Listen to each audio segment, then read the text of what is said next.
Russ Wenke, W-E-N-K-E. I am the team safety officer for the incident management team. Everyone is wanting to know kind of how it started. Do we know that yet? I have not heard officially, no.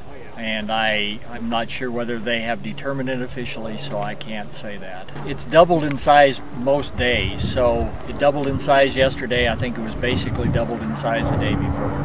It makes it very difficult for them to see the fire edge, to see where the firefighters are working. Part of the reason that airplane is flying over is to guide in the helicopters that are working with the firefighters on the ground.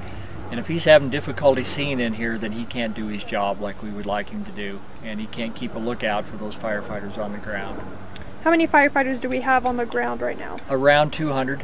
No, we have a mix. We have some Wyoming, Colorado, I think some from the Dakotas. We have actually one of our 20-person crews is from Florida. So we have a real mix.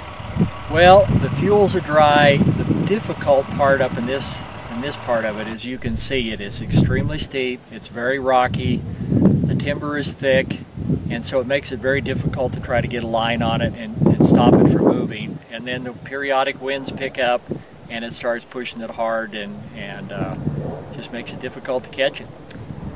Weather conditions are a little bit better today, so what does that do for firefighting efforts?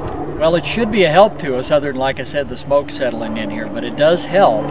Other than it just, things are still so dry that even with the improvement in the weather, it's still moving pretty readily. Typically the black smoke, if you're seeing a darker smoke, it's probably one of the trees burning, torching out, we call it, when the fire goes up through the crown of the trees. Okay. It's usually a heavier fuel like a tree rather than burning in the grass or on the ground. And I mean, if you think about a campfire, you can hear the campfire, and I think part of what it's doing is pulling in the air. You're hearing that process as it's trying to get more oxygen to feed the fire.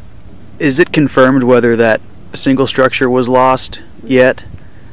I know there's been more than one structure lost, but I'm not sure exactly what they were. What I saw yesterday said one residence and a number of outbuildings so far, correct? That's the last news I heard.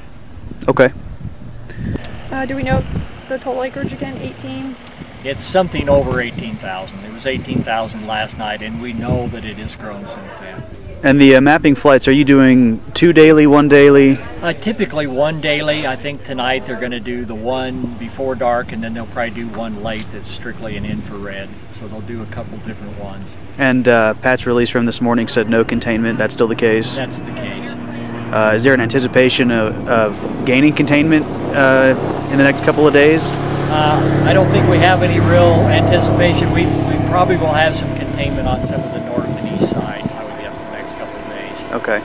And which direction is the fire moving currently? Right now it's moving primarily to the south. Yeah. Is that just everything? Yeah, probably.